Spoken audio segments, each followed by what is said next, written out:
Hi, everybody, and welcome. I'm here with Bill Cain. I'm Hello. Hal Brooks, the Associate Artistic Director of Ojai Playwrights Conference. And we're going to chat with Bill about his current play that we're working on called The Patriots. But we have so much to talk about, Bill, but only 15 minutes to do it. Here we go. My name is actually Vincent Van Gogh. So Excellent. Good to know. Is he your muse when you write? he did something shockingly original.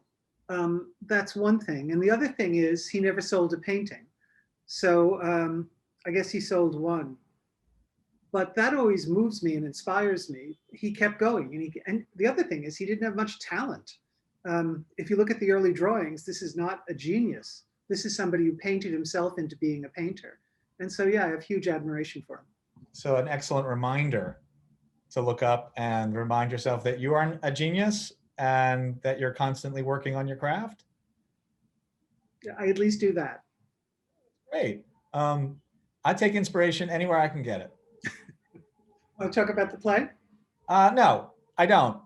Let's talk about us first, Bill. How many times have we worked together? Maybe 5, 6, 7. I think that's right. I think 7, maybe more like it. At Ojai, you've done Equivocation before. Now, did you do? You did a play prior to that, correct? I did a play called The Laying On of Hands, which was I had started out as a director in theater. Then I went to I wrote a play, and then went to television for 20 years. So Ojai is what got me back into playwriting. That's fantastic. We're going to talk a lot about Ojai, I think, and about the difference between Ojai in person and Ojai virtual. Okay. But at Ojai, I know that you and I first started to work together after you did Equivocation at Ojai. We worked on 9 Circles, How to Write a New Book for the Bible, Hasty Pudding, 33, The Last White Man. Am I forgetting one? No, I think that's it. Oh, it's pretty good. What is it that you love so much about Ojai? Why do you credit Ojai the way you just did as getting you back into playwriting? The Ojai Playwrights Conference is unique in that in most conferences, what happens is a bunch of playwrights come together, have wine and cheese, and then everybody goes to a room and rehearses the play. And there's a competitive sense when the plays are presented, which play will have a life, which will not. Ojai is different because you meet and then you continue to be together. And the playwrights read in one another's plays. So you're not criticizing the play from the outside, you're part of the development. And I've had the privilege to read in Stephen Adly Guerga's plays. I've had Belber, I've had Janine Tesori read in my plays, and you become enmeshed in an atmosphere where everyone wants your work to be good, and you want everyone's work to be good. So to a certain extent, although you are very devoted to your own vision, you become part of the sense that you're part of a larger project. And the project is, as Ojai is always saying, kind of to reimagine America. To take us deeper and to take us truer and to take us more inclusive. And it's very trendy now to be doing that and to be responding to Black Lives Matter and all of that. But from the very start, that's what Ojai has been working on. And my plays have happily fit that theme from the very start. So that's why I'm grateful to Ojai. You then get actors of the highest quality to present. You present to an audience that at least knows me very well and knows how my work works, where I am in the process, can be very forgiving of a work that is not quite ready, as you know, and really lift the whole project up, whether the play is a total success, and I've had that, or just barely holding together. And so from the day you arrive till the day the audience gives its blessing on the play, you're always being invited to have a bigger heart and soul and to go deeper into your work inside an American community. It's a lot. You hit on something that I often mention when I describe Ojai, which is when we're in the library, when we're in the room together. You know, in the initial part of the week, people are a little bit shy, a little bit skittish, and maybe there's some of that competitive aspect that you were referring to that somehow is permeating on some level. I don't know. But there's always a moment at some point in the proceedings, whether it's day 2, 3, I don't know, maybe even on day 1, where suddenly, while we're discussing one play, and maybe the directors have already spoken, and maybe the dramaturgs and the rest of the artistic staff has spoken, playwrights start to speak, and they start to speak to each other. And nobody knows that process, no matter how well trained you may be in theater, as well as the playwright understands the other playwright's process. And Interesting. I always find there's just like this moment where the conversation elevates. So like all the playwrights are sort of elevated, and they're just speaking to each other. And that's where a lot of changes can often happen, and a lot of opportunity as well. Now Well, that we're, yeah, go ahead. to take one other step, it feels to me like the readings in the library done by non-professional actors are frequently really revelatory, because the art of acting isn't involved. So you have playwrights reading playwrights' work, and they know how to present. They know where the meat is. They're not struggling with their own issues in terms of acting. They're presenting the play. And I've had some extraordinary readings in the library where the playwrights reading my work have really lifted it and tossed it into the air. Extraordinary. Yeah. Yes, that's true. I've been there to witness that. So now this year it's different. It's different. pandemic. It's pandemic year. We're doing this Foundry project. It's a little different. Your play is in a different state. That, well, you're in New York, but the play itself is in a different state than some of the other work that you've brought to the process.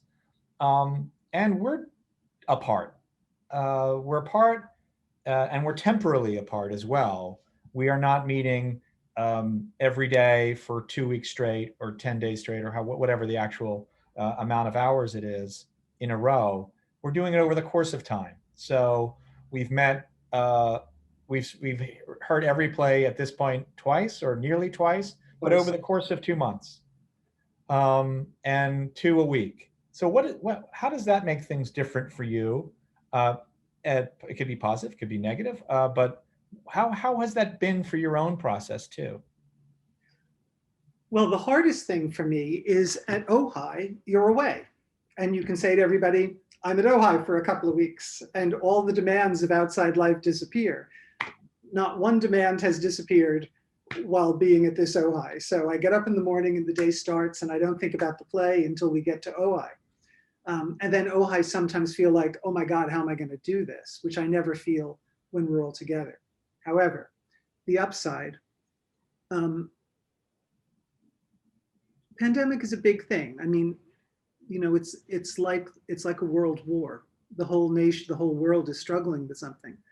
And for me, the biggest casualty in my life, and I'm not talking about deaths outside, but how it affects me, is I think I'm forgetting how to love.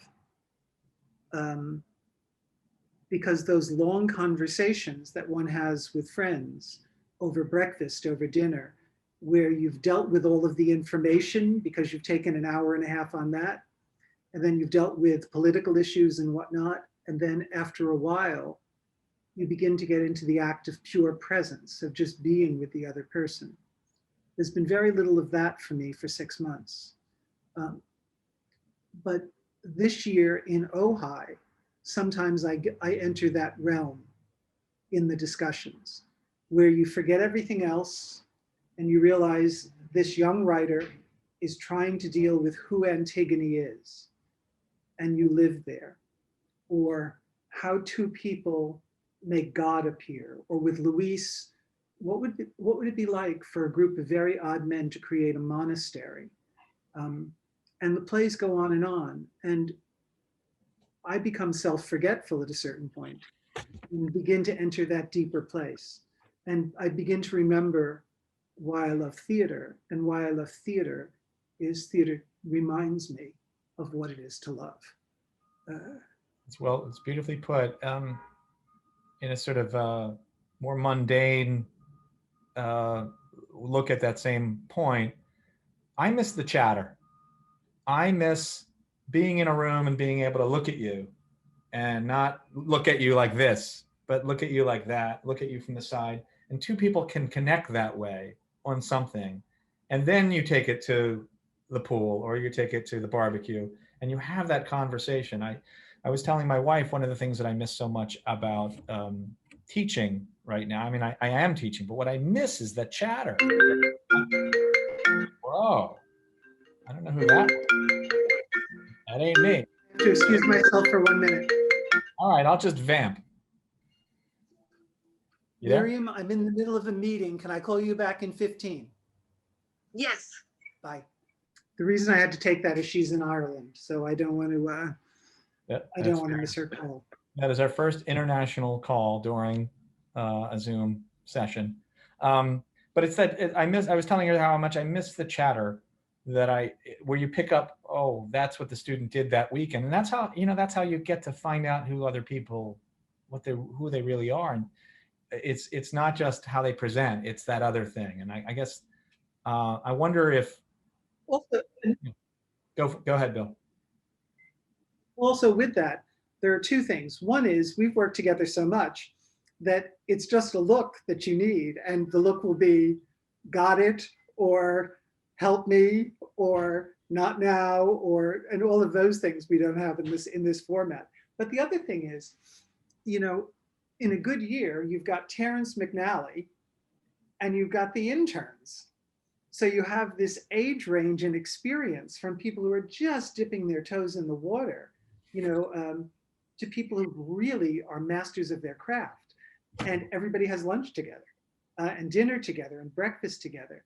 And Ojai has fostered the sense of the interns' opinions are just as important as anybody else's.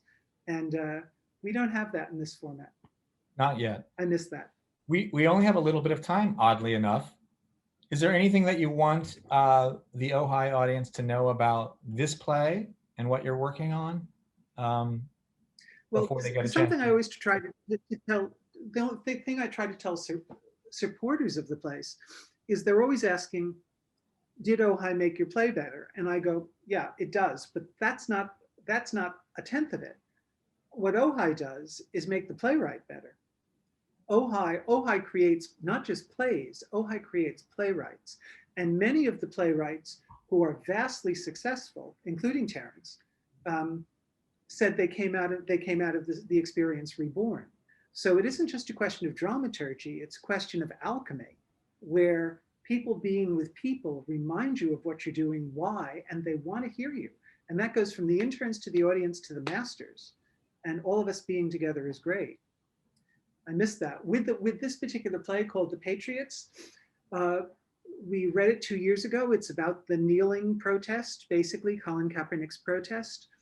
I wrote it 2 years ago. It was read briefly, and then it wasn't developed. And now we read it again at the start of this, and it's a completely different play because of everything that's happened in the streets. In the meantime. So it has to be, in the meantime. Yeah. The streets have caught up with the play. And now the play has to go forward from that. And I'm really looking forward to doing that once I could tear myself out of the day-to-day of my own life, which I hope to be able to do for the next 2 weeks to prepare for the reading. I'm with you, and I'm here to help. It's been a delight to talk to you. It always is. Is it Miriam? Is that who called? Miriam is a prison chaplain in Dublin. Okay. Miriam Healy, formerly a Broadway actress who did all of Brian Friel's plays on Broadway and played the lead roles in Central Park and opposite Mark Rylance. Fantastic. She's wonderful.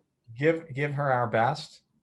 And I guess you and I should probably talk when I'm on the playground tomorrow. Let's do that. Yeah. Okay, good. Peace. Well, thanks everybody. I hope you enjoyed talking with Bill Cain.